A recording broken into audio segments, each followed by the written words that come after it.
आत्मविश्वास वाला trade deal नहीं है, ये विश्वासघात वाली डील है, जहां पर यूएस ने फरमान जारी किया है कि इंडिया को किस तरीके की डील साइन करनी है। जब यूरोपियन यूनियन का हुआ, क्यों देशवासियों ने उसके ऊपर कुछ नहीं कहा, वेलकम किया? क्योंकि ये इक्वल टर्म्स पे अग्रीमेंट हुआ। यूएसए क्या कर रहा है? यूएसए कह रहा है पहले तो आप हमें यह आश्वासन दीजिए कि आप रशिया से तेल नहीं खरीदेंगे। ये आत्मविश्वास वाला ट्रेड डील नहीं है, ये विश्वासघात वाली डील है, जहां पर यूएस ने फरमान जारी किया है कि इंडिया को किस तरीके की डील साइन करनी है। जब यूरोपियन यूनियन का हुआ, क्यों देशवासियों ने उसके ऊपर कुछ नहीं कहा, वेलकम किया? क्योंकि ये इक्वल टर्म्स पे अग्रीमेंट हुआ। जो बाकी सारे ट्रेड अग्रीमेंट्स हुए इक्वल टर्म्स पे हुए। यूएसए क्या कर रहा है?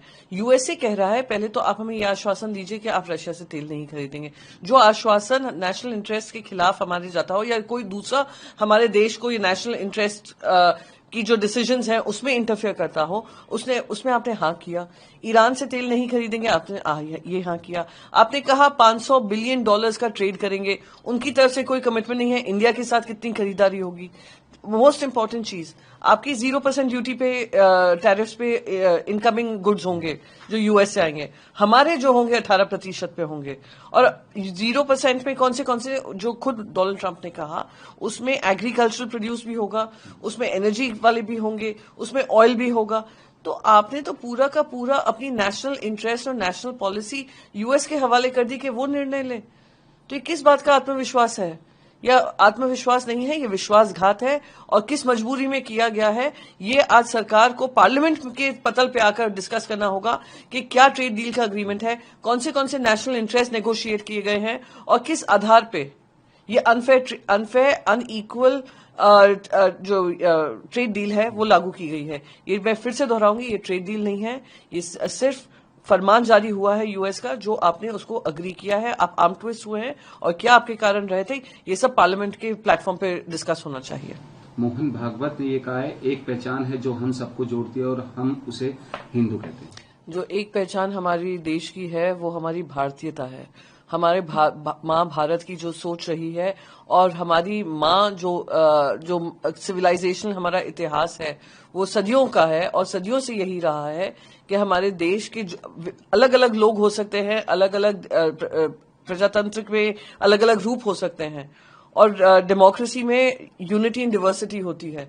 ये हमारे हिंदू धर्म ही नहीं, हमारी सिविलाइजेशनल वैल्यू है। तो मैं बस यही कहूंगी कि आरएसएस उसको अप्रोप्रिएट करने की जो कोशिश कर रही है ये दुर्भाग्यपूर्ण है। रोक लगी है, उस पर रोक क्यों लगी गई है? एक समुदाय को आपने इतना प्यार क्यों दिखाया है? और साथ ही देखा जा रहा है कि उन्होंने कहा है कि कॉलेज और विश्वविद्यालयों में पिछड़े वर्गों जैसे दलित, आदिवासियों और अल्पसंख्यकों के छात्रों को परेशान किया जाता है। क्या प्यार दिखाया है? किस वर्ग को प्यार दिखाया है? किस वर्ग को? मैं जानना चाहती हूँ इस यूजीसी गाइडलाइन के माध्यम से किसका प्यार दिख रहा था? प्यार नहीं दिख रहा था, एक जजमेंट दिख रहा था जो जहर फैलाता कैंपसेस में। और वो ध्रुवीकरण जो देश भर में चल रहा है, पहले धर्म के आधार पे किया, अब जातों के आधार पे चल रहा है, वो हमारे स्टूडेंट के कैंपसेस में आता।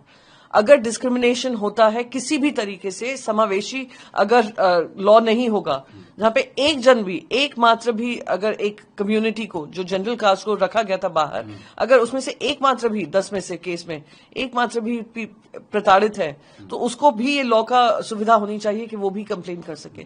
आपने डिस्क्रिमिनेशन उसमें इस तरीके से रखा कि सिर्फ SC, ST और OBC कंप्लेन कर सकते हैं, जनरल कास्ट को उसमें से एक्सक्लूड रखा। कोई भी लॉ बनता है समावेशी लॉ बनता है और डिस्क्रिमिनेशन हैंडल करना है तो अनइक्वालिटी कैसे लाएंगे? अगर कोई फॉल्स केस डालता है तो उसका पेनल्टी कौन भरेगा? ये स्टूडेंट की करियर्स की बात है, स्टूडेंट की लाइफ की बात है। हम भी चाहते हैं सामाजिक न्याय हो, पर सामाजिक न्याय के आड़ से सामाजिक न्याय का चोला पहनाकर जो राजनीति कैंपसेस पे लाने का काम हो रहा था, उसको सुप्रीम कोर्ट ने उस पर स्टे लगाया है। और पाबंदी स्टे सुप्रीम कोर्ट से आई है। ये सरकार ने किसी तरीके का, पूरे देश भर में प्रोटेस्ट हो रहे थे, कोई संज्ञान नहीं लिया। तो किस प्रेम की ये बात कर रहे हैं? ये किस प्रेम, कहां से किसके लिए प्रेम झलक रहा है?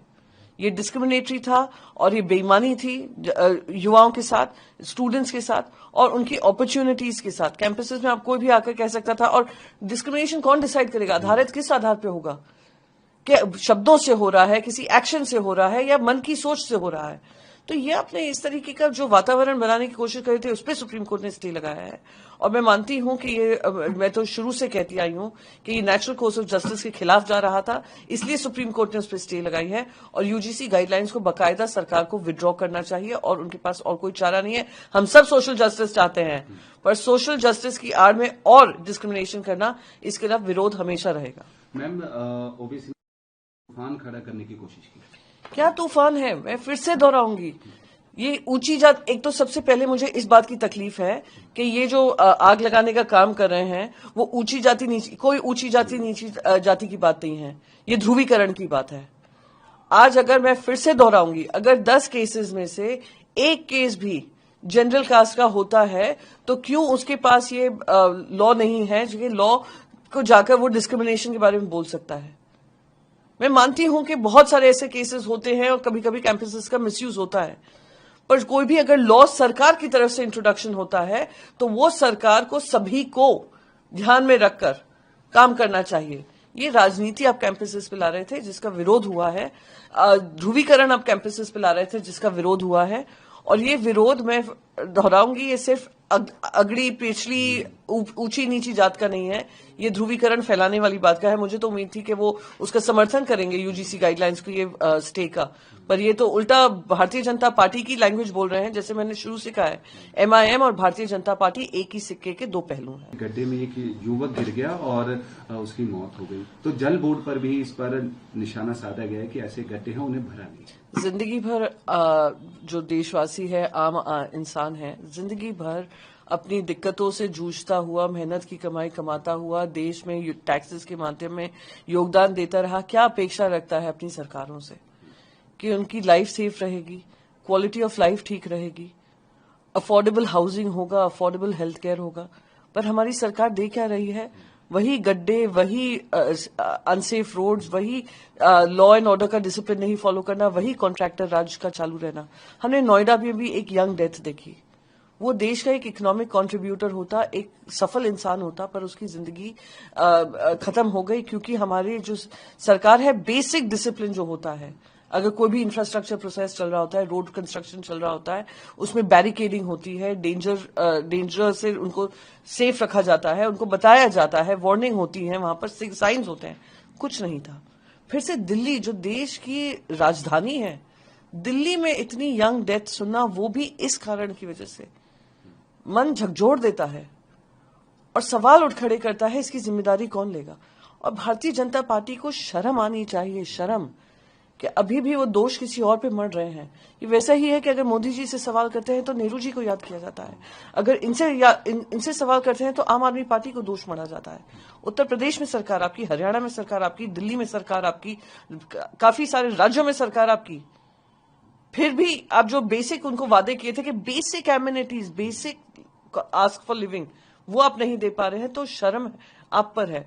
तो मैं उम्मीद करती हूं कि जो भी इसके जिम्मेदार हैं वो उस पर एक्शन किया जाएगा, जो कॉन्ट्रैक्टर इसका जिम्मेदार था उस पर एक्शन लिया जाएगा, और जो लोगों ने इस कॉन्ट्रैक्टर को चूज करके उससे घूसखोरी की होगी उस पर भी एक्शन लिया जाएगा। क्योंकि एक जवान की भी मृत्यु होना, एक यंग लाइफ की भी मृत्यु होना हमारे देश के लिए निराशाजनक स्थिति है।